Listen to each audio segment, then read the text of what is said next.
मित्रों, ये नोट्स है पॉलिटिकल साइंस का, जो कि आप ग्रेजुएशन में यदि हैं तो आपके भी काम आने वाली हैं। अगर जो आप कंपटीशन की तैयारी कर रहे हैं तब भी आपके लिए फ़ायदेमंद है। तो आइए बिना समय गंवाए आज की वीडियो का सेशन हम स्टार्ट करते हैं। हम बात करेंगे टॉप प्रश्नों के बारे में। तो जो टॉप प्रश्न है इस नोट्स में वो 100 है, यानी कि 100 क्वेश्चन है। तो आज की वीडियो में हम सिर्फ 50 प्रश्नों के बारे में बात करेंगे, यानी 50 प्रश्नों के बारे में बात करेंगे। तो बिना समय गंवाए हम वीडियो स्टार्ट करते हैं। श्रुति का अर्थ होता है सुनना। बुद्ध धर्म का अष्टांगिक मार्ग किसने दिया था? तो बुद्ध ने दिया था। शांति पर्व का संबंध किससे है? तो ये महाभारत से संबंधित है। अर्थशास्त्र के रचयिता कौन है? तो इसके रचयिता है कौटिल्य। नेक्स्ट क्वेश्चन की हम बात करें तो गणराज्य का जो अर्थ होता है वो किससे होता है? वो जनसंख्या से होता है। भारतीय राष्ट्रीय कांग्रेस की स्थापना किसने की? तो ये की थी ए.ओ. ह्यूम ने। अगला क्वेश्चन है स्वराज मेरा जन्म सिद्ध अधिकार है, मैं इसे लेकर रहूंगा, किसका कथन है? तो ये कथन है बाल गंगाधर तिलक का। अगला क्वेश्चन है असहयोग आंदोलन का प्रस्ताव कब पास हुआ? तो ये हुआ था 1920 में। बढ़ते अगले प्रश्न पर। रॉलेट एक्ट किस सन में पास हुआ? तो ये 1919 में पास हुआ था। सविनय अवज्ञा आंदोलन कब प्रारंभ हुआ? तो 6 अप्रैल 1930 में। तो मित्रों, ये नोट्स आप देख रहे होंगे कितना ही महत्वपूर्ण है। भारतीय संविधान कब लागू किया गया? तो 26 जनवरी 1950 में लागू किया गया। प्रारूप समिति के अध्यक्ष कौन थे? तो डॉक्टर B.R. अम्बेडकर थे। नेक्स्ट क्वेश्चन की बात करें तो स्वतंत्र भारत का प्रथम भारतीय गवर्नर जनरल कौन था? तो ये राजगोपालचारी थे। बढ़ते नेक्स्ट क्वेश्चन पर। नेक्स्ट क्वेश्चन कह रहा है कि भारत की संविधान प्रारूप समिति के अध्यक्ष कौन थे? तो B.R. अम्बेडकर थे। भारतीय संविधान का जनक किसे कहा जाता है? तो अम्बेडकर जी को कहा जाता है। निम्नलिखित में से संविधान सभा का संवैधानिक सलाहकार कौन था? तो ये थे B.N. राव। अगला क्वेश्चन है संविधान निर्मात्री सभा के प्रारंभ में अस्थायी अध्यक्ष किसे निर्वाचित किया गया था? तो डॉक्टर सचिदानंद सिन्हा को। नेक्स्ट क्वेश्चन है 1976 में 42वां संविधान संशोधन में कौन सा शब्द जोड़ा गया था? तो समाजवाद शब्द जोड़ा गया था। भारत में एकल नागरिकता की अवधारणा किस देश से अपनाई गई है? तो ये अपनाई गई है इंग्लैंड से।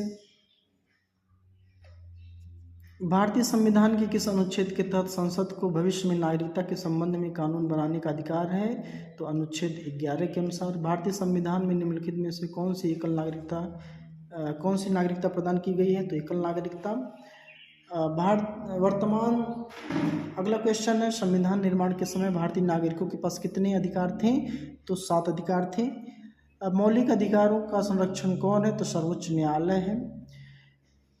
भारतीय संविधान में स्वतंत्रता का अधिकार किस अनुच्छेद से लिया गया है? तो 19 में वर्णित है इसका।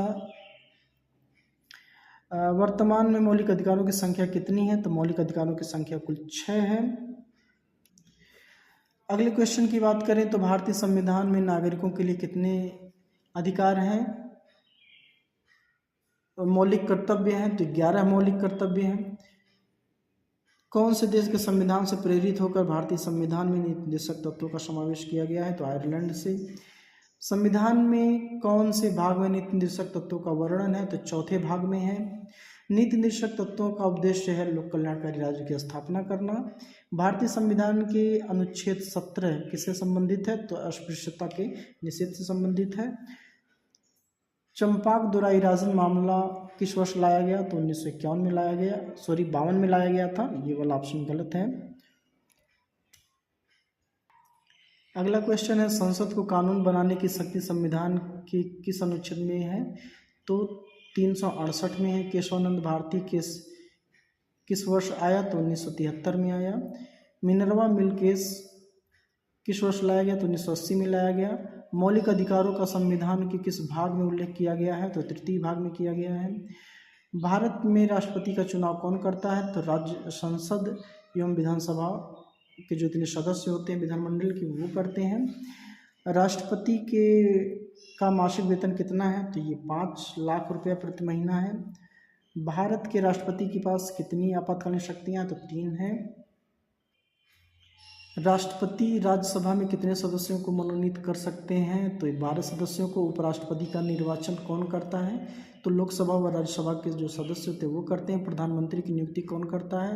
तो राष्ट्रपति करते हैं। लोकसभा का नेतृत्व कौन करता है? तो लोकसभा अध्यक्ष। धन विधेयक सबसे पहले कहाँ पेश होता है? तो लोकसभा में। संसद के दोनों सदनों की संयुक्त अध्यक्षता कौन करता है? तो राष्ट्रपति करते हैं। लोकसभा के सदस्यों की अधिकतम संख्या कितनी है? तो 552 है। अरे सॉरी 545। राज्यसभा के सदस्यों की अधिकतम अवधि कितने लिए निर्वाचित होते हैं? वो कितने वर्ष के लिए? तो 6 वर्ष के लिए। राज्यपाल की नियुक्ति कौन करता है? तो राष्ट्रपति करते हैं। उत्तर प्रदेश में विधानसभा के कुल कितने सदस्य निर्वाचित होते हैं? तो 403। विधानमंडल का उत्तर प्रदेश में कुल कितने सदस्य हैं? कितना सदनात्मक व्यवस्था है? तो द्विसदनात्मक। सर्वोच्च न्यायालय के न्यायाधीशों की नियुक्ति कौन करता है? तो राष्ट्रपति एवं सर्वोच्च न्यायालय के न्यायाधीश। सर्वोच्च न्यायालय करता है संविधान की रक्षा। बढ़ते हैं